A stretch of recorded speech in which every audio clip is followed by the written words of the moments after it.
नमस्कार निष्कर्ष भारत देख रहे हैं आप। आपके साथ मैं स्नेहा गुप्ता। बिहार में चुनावी माहौल के बीच 20 मई को जिस तरीके का दौर देखने को मिला, जिस तरीके का मंजर देखने को मिला और 21 मई को जो आरजेडी और बीजेपी के कार्यकर्ताओं के बीच भिड़न हो गई, जिसमें आरजेडी के एक कार्यकर्ता की मौत हो गई और 2 पीएमसीएच में घायल अवस्था में एडमिट है।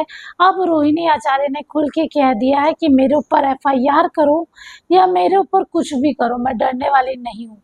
मैं निहत्थे सारण जा रही हूँ और मुझे पता है कि अगर मेरे साथ कुछ भी होता है तो उसका जिम्मेदार भारतीय जनता पार्टी और सारण के जो प्रत्याशी हैं दूसरे राजीव प्रताप रूडी वो होंगे। और सीधे तौर पे रोहिणी आचार्य ने भारतीय जनता पार्टी पे बड़ा आरोप लगा दिया है। उन्होंने कहा है कि जिस तरीके का माहौल 20 मई को हमको देखने को मिला, हमारी कोई गलती नहीं थी, हम बस इतना देखने गए थे कि बूथ पे आखिरकार हो क्या रहा है। उसी बीच जो रोहिणी आचार्य के साथ मार पीट का जो बोल रही थी वो कि डंडा लेके जो गुंडे थे वो उनके पास आए, नारेबाजी हुई, लगातार जो वो करना चाह रही थी वो काम नहीं हुआ और पूरा चुनावी माहौल खराब हो गया।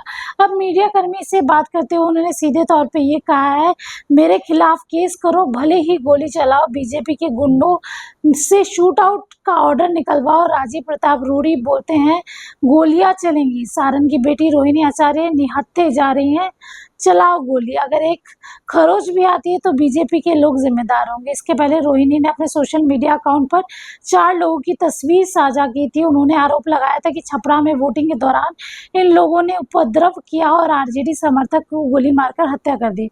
उन्होंने कहा कि निहत्थों पर गोली चलाने वाले लोगों को किसी भी हालत में छोड़ना नहीं चाहिए, चंदन के कातिल को किसी भी कीमत पे छोड़ा नहीं जाएगा।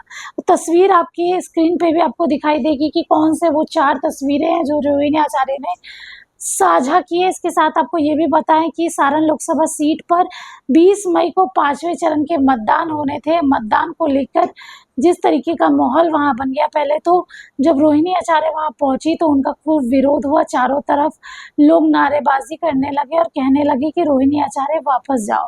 21 मई की सुबह दोनों गुट में यानी कि भारतीय जनता पार्टी और राजद गुट में जो था हिंसा का माहौल पैदा हुआ, जिसमें चंदन के हत्या कर दी गई, उसको गोली लग गई और 2 घायल थे। रोहिणी आचार्य ने पीएमसीएच में जाके जायजा भी लिया। इसके साथ आपको बता दें बिहार में 5वें चरण के बाद जो माहौल है वो खराब होता हुआ नजर आ रहा है।